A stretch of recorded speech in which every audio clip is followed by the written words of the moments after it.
Todos nós, diante das crises, nos perguntamos, passada a situação, né, caótica ou a situação desafiadora, como se reestruturará, né, as organizações a partir daquilo que foi vivido. Muito simples. É preciso que nós comecemos a pensar na ideia de que o nosso futuro pós-pandemia, por exemplo, está extremamente associado ao nosso presente na pandemia. Olhem que interessante. Nosso futuro pós-pandemia está associado ao nosso presente durante a pandemia.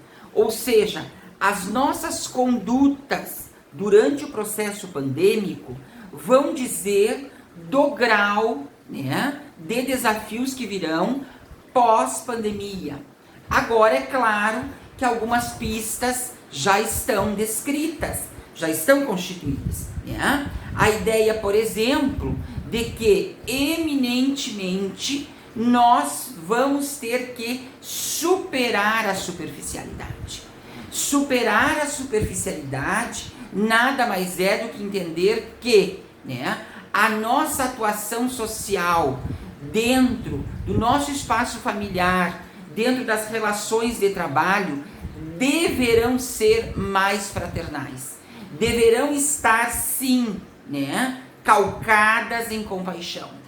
Caso contrário, né, não haverá a tão famosa rede de cooperação dita e descrita pelo professor Chartot, que seria a possibilidade de salvar a humanidade.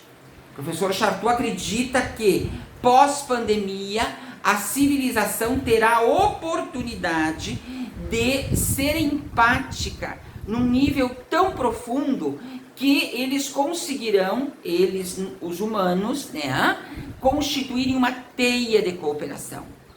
Cada um tem seu espaço individual, mas há uma preocupação coletiva. Bom, este é um desafio. Então, esta é uma das pistas. Outra pista que nós temos pós-pandemia é a ideia de uma reconstrução econômica, partindo de uma reordenação das profissões.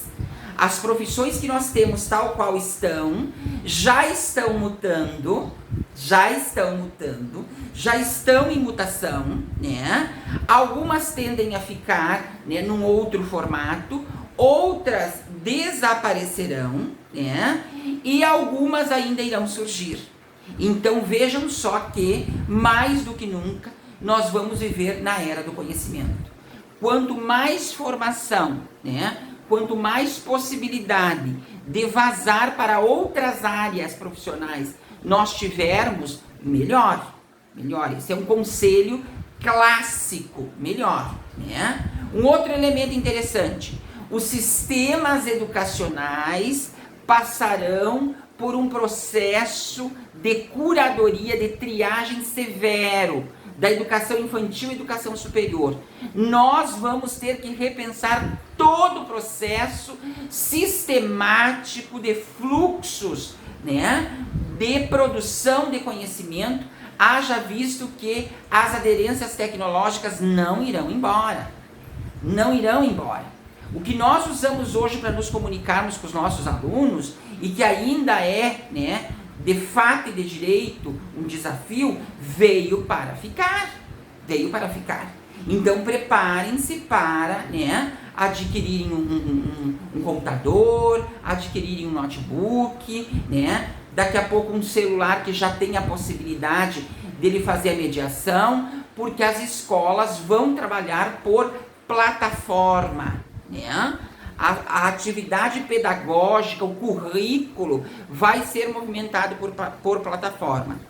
Um outro elemento interessante é a ideia das relações, né? E relações afetivas, vamos falar aqui, né? Como serão as relações afetivas pós-pandemia?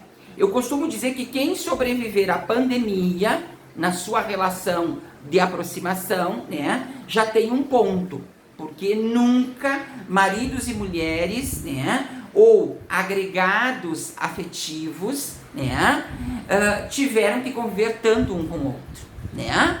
Revelações e descobertas foram feitas, né? E alguns perduraram, outros se desmancharam, né? Então a relação, a ideia de relação pós, né, pandemia é uma ideia de relação que venha para somar. Não haverá mais relações tóxicas, por vezes tóxicas, que nós vamos engolir por modelo social. Porque se nós pararmos para pensar, muitas das relações ainda se mantêm por determinação desses sujeitos em atenderem a expectativa social. Não tem expectativa social nas relações pós-pandemia, porque pós-pandemia nós vamos trabalhar com uma ideia que é de agregação. Se agrega, pode ser alto, pode ser baixo, pode ser do lado direito, pode ser do lado esquerdo, pode ser negro, pode ser branco. A ideia da relação é centrar no processo de agregação, uma vez que nós estaremos vivendo a escassez não só das emoções, mas a escassez econômica. A escassez econômica.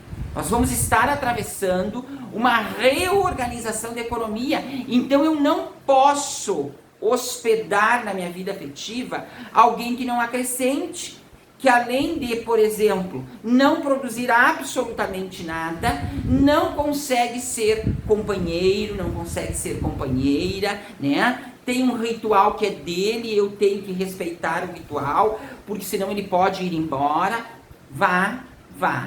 Pós-pandemia, vá, né? Porque nós vamos trabalhar com a ideia da pertinência. Se acrescenta, fica. Se não acrescenta, vai. E aí, né, a ideia de quem estará com quem é muito líquido, porque tudo vai estar associado à capacidade de agregação. Nós vamos sair da pandemia com sede de agregação. Nós queremos gente que ilumine, gente que abra possibilidades, gente que esteja ao nosso lado, gente que nos fortaleça, gente que nos encoraje a avançar diante das inúmeras, né, e dos inúmeros desafios que virão. Então vejam que, né, aqueles casamentos, aquelas relações homoafetivas, né, de atendimento de expectativa social, elas vão morrer. Elas vão morrer porque as pessoas vão se dar por conta daquilo que Nietzsche dizia e que é bárbaro. Você, numa altura da sua vida, se dá por conta que você tem que potencializar a vida. E se você não consegue potencializar a vida, você perde o sentido e a razão de ser presença no mundo. E aí você entra, né, numa crise e decide, vez por todas, apostar num elemento que eu considero fundamental, que se chama amor próprio. Amor próprio. Veja só o quanto essa relação me acrescenta, né? Olha, essa relação não me acrescenta em nada, pelo contrário. Ela me suga, ela me esvai. Pois bem, na pós-modernidade, pós-pandemia, isto tende a ficar muito claro, né? E a gestão pública das organizações vai trabalhar com uma concepção, né? Eu estava ouvindo, né, um colega da área da administração com doutorado em Sorbonne, na Suíça, e ele dizia justamente isso. A gestão será feita por criatividade. Quais são os elementos de criatividade que nós vamos usar para atender a pasta da saúde, a pasta da educação, a pasta da administração, a pasta do serviço social, do atendimento ao desenvolvimento social, porque nós teremos que fazer muito com pouco. Aí vem a ideia das parcerias, a ideia dos agregados, né? Para a gente poder constituir alguns elementos. Então eu preciso encerrar esse vídeo dizendo para vocês justamente isso.